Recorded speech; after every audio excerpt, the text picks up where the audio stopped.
Hi friends, நீங்க உங்க friends and ஃபேமிலிஸோட ஒரு தீம் பார்க் போய் என்ஜாய் பண்ணணும்னு நினைக்கிறீங்க. பட் அதுக்கு ஒரு என்ட்ரி ஃபீஸ் கட்டி தான் ஆகணும். அப்படி கட்டுற அந்த ஃபீஸை ஃபைனா நினைப்பீங்களா, இல்ல நீங்க என்ஜாய் பண்ற அந்த டேக்கு வர்த்துன்னு நினைப்பீங்களா? உங்களோட ஆன்சர் கமெண்ட்ல சொல்லுங்க. இப்போ ஏன் இதை கேட்குறேன் அப்படின்னு தெரியலையா? தெரிஞ்சுக்கணும்னா இந்த வீடியோவை ஃபுல்லா பாருங்க.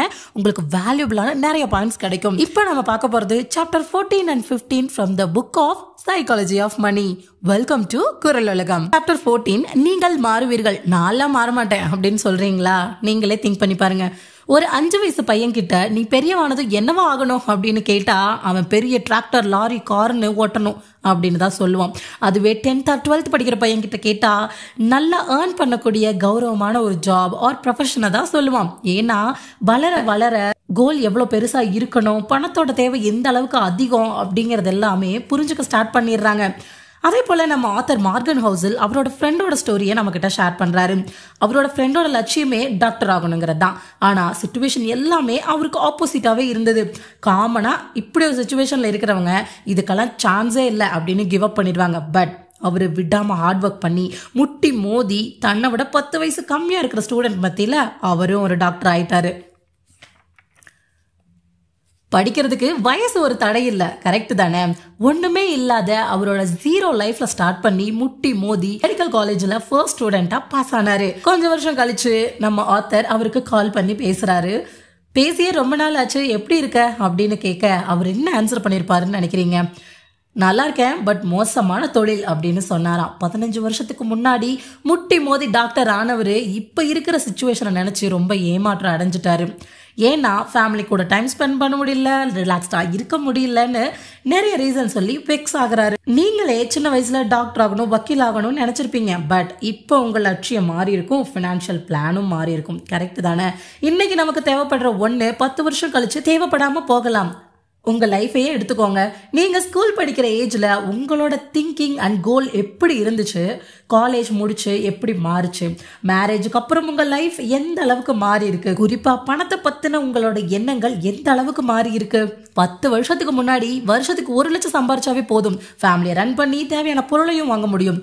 அப்ப என்ன நினைச்சிருப்போம், நம்மளோட வயசான காலத்துல ஒரு 5 லட்சம் பணம் டெபாசிட்ல இருந்தா போதும் அப்படின்னு நினைச்சிருப்போம். பட் இப்ப இருக்கிற வேர்ல்டு இன்ஃபிளேஷன், காஸ்ட், பினான்சியல் ஸ்டேஜ்ல அது பத்தும் நினைக்கிறீங்களா? No chance at all. So லைஃபும் நம்மளும் மாறிட்டே தான் இருப்போம். அதுக்கு தகுந்த மாதிரி நம்மளோட ஃபினான்ஷியல் கோலையும் மாற்றிக்கணும், இன்வெஸ்ட்மெண்ட் மெத்தடையும் மாற்றிக்கணும். கோல்ஸ் மட்டும் வாங்கி வச்சா பத்தாது, நிறைய இன்வெஸ்ட்மெண்ட் ஸ்கீம்ஸை படித்து தெரிஞ்சுக்கிட்டு அதில் இன்வெஸ்ட் பண்ணி நிறைய ரிட்டர்ன்ஸையும் எடுக்க பழகிக்கோங்க. Next chapter 15, nothing is free. எதுவுமே ஃப்ரீ கிடையாது. இந்த உலகத்துல எதுவுமே ஃப்ரீ இல்லை, எல்லாத்துக்குமே ஒரு விலை இருக்கு, ஒவ்வொன்றுக்கும் ஒரு விலை இருக்கு. ஆனாலும் அந்த விலை எவ்வளோ, அந்த பொருளோட வேல்யூ எவ்வளோங்கிறத கெஸ் பண்றது தான் பணம் சார் பொருளுக்கான கேரக்டரே. எக்ஸாம்பிள், 2004 வருஷத்துல $0.3 trillion வேல்யூ உள்ள பெரிய கம்பெனி ஜெனரல் எலக்ட்ரிக் கம்பெனி. ஒவ்வொரு வருஷமும் ஃபர்ஸ்ட் ஆர் செகண்ட் லைன்ல வர்ற இந்த கம்பெனி கார்பரேட் கம்பெனிஸோட ஐடென்டிட்டியா இருந்துச்சு. ஒரு நாள் அத்தனையும் நொறுங்கி விழுந்துடுச்சு. 2008 நடந்த எக்கனாமிக் டிக்ளைன், அதாவது பொருளாதார வீழ்ச்சி காரணமா இந்த கம்பெனியோட மொத்த இன்கம்ல பாதிக்கும் மேலான இன்கம் கொடுத்து வந்த இன்வெஸ்ட்மெண்ட் டிபார்ட்மெண்ட் விழுந்துருச்சு. அப்புறம் அடிமாட்டு விலைக்கு விற்கப்பட்டுச்சு. 2007 வருஷம் $40 இருந்த இந்த கம்பெனியோட ஷேர் வேல்யூ 2018 $7 விழுந்துருச்சு. இது எல்லா பழியும் எங்க போச்சு? 2001 வருஷத்துல தலைமை பொறுப்புல இருந்த ஜெஃப் இம்மெல்ட் மேலதான் ஏறிச்சு. 2017 வருஷம் பொறுப்புல இருந்து அவர் விலகிட்டாரு.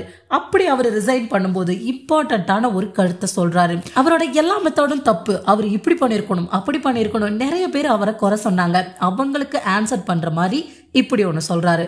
எந்த ஒரு செயலும் பார்க்க ஈஸியா தான் இருக்கும், அதை செய்யறது நாம இல்லாத பட்சத்துல அப்படின்னு சொல்றாரு. செய்யறது நாம இல்லாத பட்சத்துல எந்த ஒரு செயலும் சிம்பிள் அண்ட் ஈஸியா தான் தெரியும். ஏன்னா ஒருத்தர் அந்த களத்துல ஃபேஸ் பண்ற சவால்கள் மோஸ்ட்லி ஆப்போசிட் குரூப்ல இருக்கிற கும்பல்களோட கண்ணுக்கு தெரியறதே கிடையாது. உங்களுக்கு ஒரு புது கார் வேணும்னு வைங்க. நியூ காரோட ரேட் $30,000. உங்ககிட்ட 3 வழி இருக்கு. 1, $30,000 ஸ்பெண்ட் பண்ணணும். 2, செகண்ட் ஹேண்ட் காரை லோ பிரைஸ்க்கு வாங்கிக்கலாம். 3வது, திருடலாம். இந்த எக்ஸாம்பிள்ல 99% பீப்புள் தேர்ட் ஆப்ஷனை சூஸ் பண்ணவே மாட்டாங்க. ஏன்னா திருடுறதோட இம்பாக்ட் ரொம்ப பயங்கரமா இருக்கும். எந்த ஆப்ஷனை சூஸ் பண்ணாலும் அதுக்கு ஒரு விலையை கொடுத்து தானே ஆகணும். திருடுறதால மட்டும் அதுக்குன்னு ஒரு விலையை கொடுக்க தேவையில்லையா? பணமாவோ நேரமாவோ பனிஷ்மெண்ட்டாவோ ஏதாவது ஒரு விலையை நம்ம கொடுத்துதான் ஆகணும். என்கிட்ட இருக்கிற கேள்வி ஒண்ணுதான், தங்களோட காருக்காக, வீட்டுக்காக, ஃபுட்டுக்காக, ஹாலிடே ட்ரிப்புக்காகவும் விலை கொடுக்க தயங்காத மக்கள் நல்ல இன்வெஸ்ட்மெண்ட் மெத்தடுக்கு மட்டும் விலை கொடுக்கறது ஏன் அவ்வளோ கடுமையா நிராகரிக்கிறாங்க? ஆன்சர் தெரிஞ்சா கமெண்ட்ல சொல்லுங்க.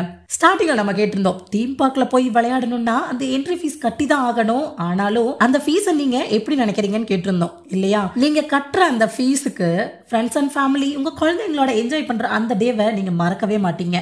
ஸோ இந்த என்ட்ரி ஃபீஸ் வேல்யூபிள் தான், வர்த் தான் ஃபீல் பண்ணுவீங்க. சம் பீப்புள் தான் இதை தண்டனையாவோ அபராதமாவோ ஃபீல் பண்ணுவாங்க.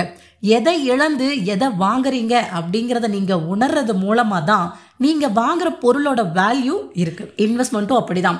மார்க்கெட்டோட அப்ஸ் அண்ட் டவுன்ஸ்ங்கிறது ஒரு வகையான கட்டணம் தான், அது அபராதம் கிடையாது. ஸ்டாக் மார்க்கெட் இன்கம்ங்கிறது எப்பயும் விலை இல்லாம ஃப்ரீயா கிடைக்கிறது இல்ல. சோ இந்த வீடியோ உங்களுக்கு பிடிச்சிருந்தா லைக் பண்ணுங்க, உங்க ஃப்ரெண்ட்ஸ்க்கு ஷேர் பண்ணுங்க, மறக்காம நம்ம சேனலை சப்ஸ்கிரைப் பண்ணிட்டு பெல் பட்டனையும் கிளிக் பண்ணிக்கோங்க. தேங்க்யூ மக்களே.